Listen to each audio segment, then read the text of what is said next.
ওই মিষ্টি গুলা দিয়ে গেছে, কিন্তু এই মিষ্টির খবর কেউ জানে না, শুধু ওই সেক্রেটারি সাহেবই জানে যে মিষ্টিটা কে দিয়ে গেছে। মিষ্টি ওই সেক্রেটারি সাহেব নিজেই আমাদের মিষ্টি খাওয়াইছে, অথচ তার যে আত্মীয় স্বজন তাদের কোনো মিষ্টি দেয় না। মিষ্টি আমাদের মনে করেন যে 17 জন লোক ছিলাম, আমাদের তাদেরই খাওয়াই দিছে, খাওয়াই ওইখানেই মিষ্টি শেষ করে দেয়।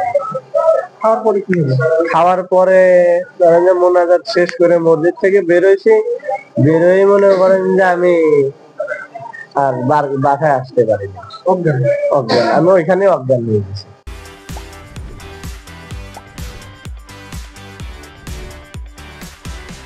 মানে মসজিদ থেকে বারোয় আপনার 5 পাও হেঁটে আগে হয়নি, আমি ওইখানে অজ্ঞান। এরকম অধিকাংশ লোকই এরকম।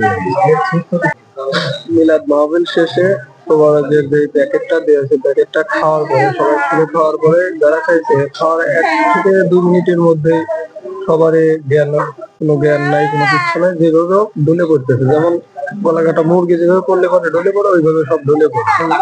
তারপরে খাওয়ার ভিতরে আমাদের একটা খাওয়ার ভিতরে কোনো কিছু মিশা নেই। এখন আমাদের এই শিক্ষিত যদি এটা সুস্থতা করে সুস্থ তদন্ত করে এটাই করে। ছোট বাচ্চা এসে খবর দিচ্ছে যে মিনার ভাইয়ের অবস্থা খুব খারাপ, তাড়াতাড়ি তোমরা যাও। আমরা তো দৌড়ে গেছি মসজিদে যাই, মানুষ আছে বহুত, কিন্তু পোলাপান পাইছে তিনি। অন্য একবার ইচ্ছেন দেখছি আমার এই যে ছোট ছেলে আর আমার দেওর ধরে ফেরে নিয়ে আসতেছে, বমি অজ্ঞান অবস্থা। আমরা যাই করে আমরা নিয়ে আসছি, করে অন্তনি বাড়ি ফোন তো আনবার পারি না, ওই সাইডেই ডাক্তারের কাছে নিয়ে এসে বাজারে বালিয়াকাদি নিয়ে এসে আনতে ফেরত দিচ্ছে আবার রাজবাড়ি।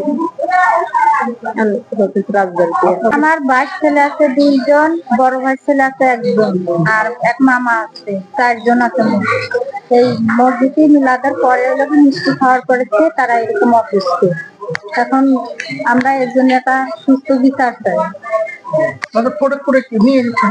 এই সদরে নিয়ে আসার পরে ফরিদপুর নিয়ে গেছে।